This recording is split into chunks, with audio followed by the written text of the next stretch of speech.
Okay, so Matt has just plugged the toilet block into the electric. So we'll see what's going on there. Right. Yeah, so I think we said before, I've owned this donkey's years, I don't know, 18 years or something. But to be honest, I'd never checked anything. I just parked it up and kind of forgot about it and thought that's another project.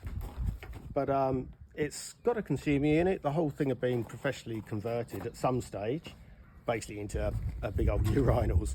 But yeah, it's got electric, so I wanted to see if they worked. So if you look up there, this was the state of the electrics. The only difference is I've swapped out one of these cables at the minute. But I needed to find out which cable did what, which was relatively easy when I looked in the consumer unit. Basically, this is the supply, right? And before you all start screaming, I know it's ridiculous, but this is what was there. All I'm doing is checking one part of the electrics at a time in isolation, so there's never going to be any powerful load going through it.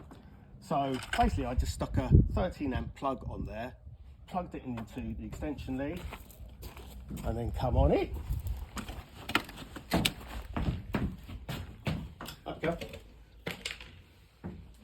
Okay, so, I mean, sorry about the mess, but that's how I work, unfortunately. Right, so here's the little consumer unit. So at the minute, the supply is live, and the supply comes in via this horrible, pathetic cable here, which is, I think, 2.5 mil. So that's just like you'd have on a normal extension lead or something like that. I will be swapping that out for 16 mil armoured cable, SWA.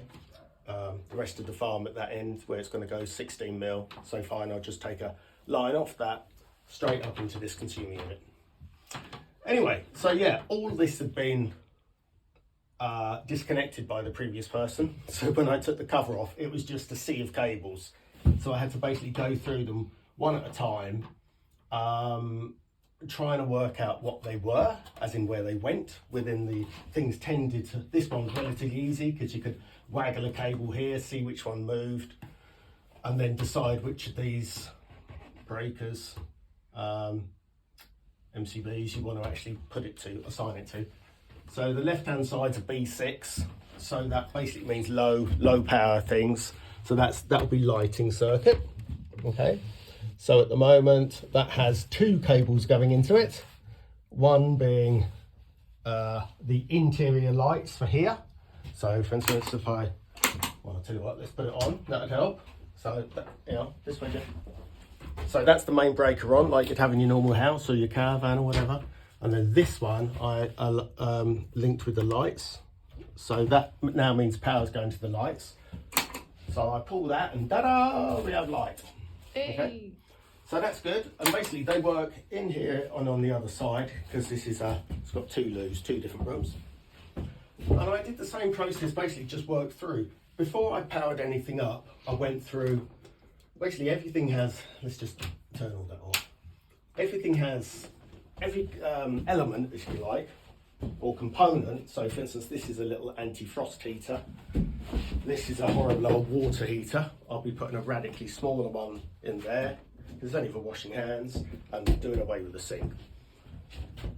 But each thing, for instance, like that, has its own isolator or fuse, I should say. It's not an isolator, but you can isolate it here. So that has a fuse in, so you can pop that out. And then this is literally on and off. So for instance, if you want to make sure that no power is going to that, you make sure that's off. So basically I pulled all those off after discovering everything being disconnected. I went through all these just to make sure they're connected correctly, which actually they were, and that the fuses were good. So basically to check a fuse, if you've got this sort of stuff, this is a little multimeter, a little digital multimeter.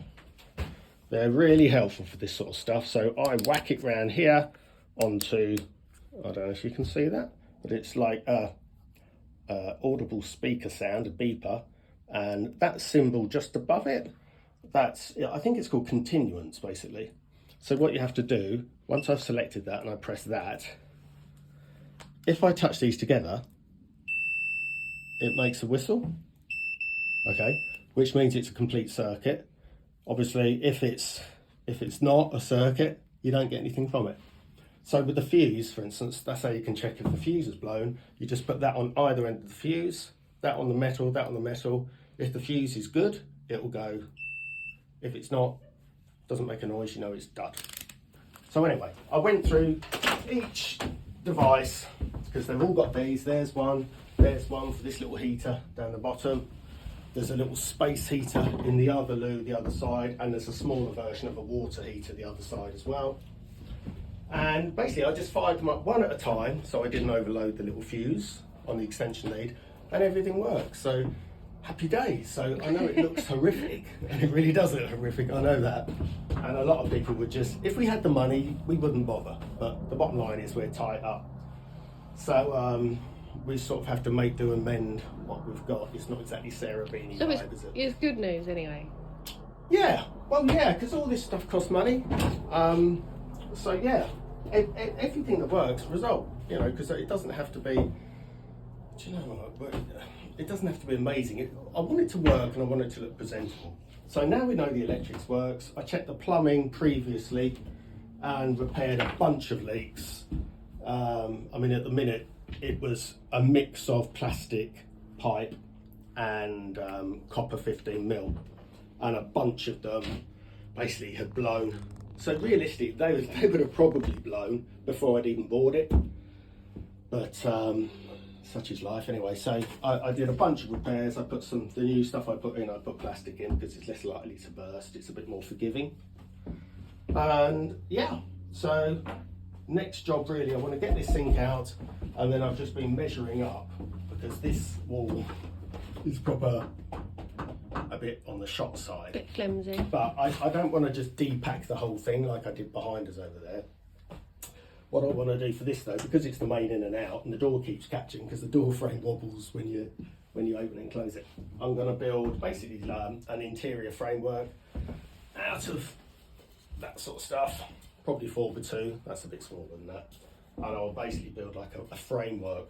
So I'll put a length of that from there to there, fix it down to the floor. This is 18mm floor, so this is really strong. Another bit along there, running across the top, and then these coming down and fixing to them. So this is sturdy framework, and basically I'll be able to screw through the back end. This door frame is actually the strongest part of the whole device because it's like a 2mm galv steel, so that's really strong. So what I intend to do is to sort of drill through that face all the way through and then fix it to this framework.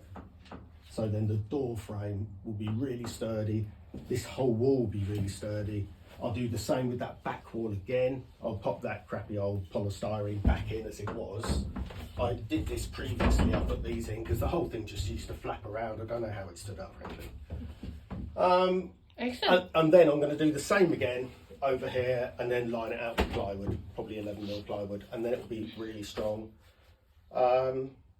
Yeah. Brilliant. Okay. Happy days. You better get on then, babe. Well done. Yeah.